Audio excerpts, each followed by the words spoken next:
যে ছাগলের ঠান্ডাজনিত সমস্যা থেকে কিন্তু পাতলা পায়খানা সহ নাক দিয়ে পানি পড়ে এবং পরবর্তীতে এটা নিউমোনিয়া আকার ধারণ করে এবং নিউমোনিয়া থেকে সেটা পিপিআর রোগে, ছাগলের মরণঘাতী রোগে সেটা পরিণত হয়। সম্মানিত দর্শক, আসসালামু আলাইকুম। বন্ধু এগ্রো ফার্মে আপনাদেরকে স্বাগতম। আজকে একটি গুরুত্বপূর্ণ বিষয় নিয়ে আপনাদের সাথে কথা বলবো। যারা নতুন খামারি আছেন তারা সবচেয়ে বড় সমস্যা যেটা পড়েন ছাগল ক্রয় করার ক্ষেত্রে। আপনারা যারা নতুন খামারি তাদের যেহেতু ছাগল পালন করার পূর্ব অভিজ্ঞতা যাদের নেই, তারা কিন্তু ছাগল কিনতে গেলে, বাজারে ছাগল কিনতে গেলে যে ভয়টাই সবচেয়ে বেশি মনের ভিতর কাজ করে সেটা হলো যে আমি অসুস্থ ছাগল কিনে ফেলি কিনা। তো আপনি একটি সুস্থ ছাগল কীভাবে চিনবেন সেই বিষয় নিয়ে আজকে আমাদের এই ভিডিওতে আমরা আলোচনা করব।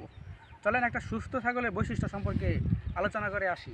একটা সুস্থ ছাগল আপনাদেরকে দেখাই, ঠিক আছে? সম্মানিত দর্শক, যেটা বললাম আর কি, যে একটা সুস্থ ছাগল আপনারা কীভাবে চিনবেন।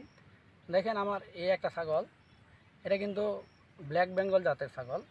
তো আপনি যখন বাজারে যাবেন ছাগল ক্রয় করতে, তখন যে দুইটা বিষয় সবচেয়ে বেশি গুরুত্বপূর্ণ সেটা হলো তার নাক আর হলো তার পিছন সাইড, ঠিক আছে? তো প্রথমে যে জিনিসটা দেখবেন যে তার নাকে কোনো সর্দি আছে কিনা, বা এখান থেকে পানি পড়ে কিনা, সে হাঁপাচ্ছে কিনা, এই একটা বিষয়।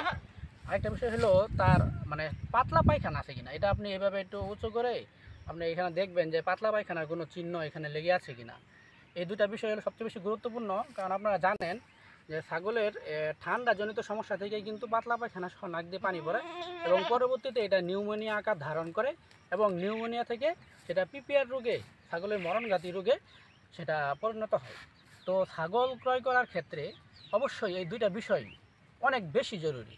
তো যারা নতুন তারা ছাগল কেনার সময় অবশ্যই এই দুটা বিষয় খেয়াল করবেন।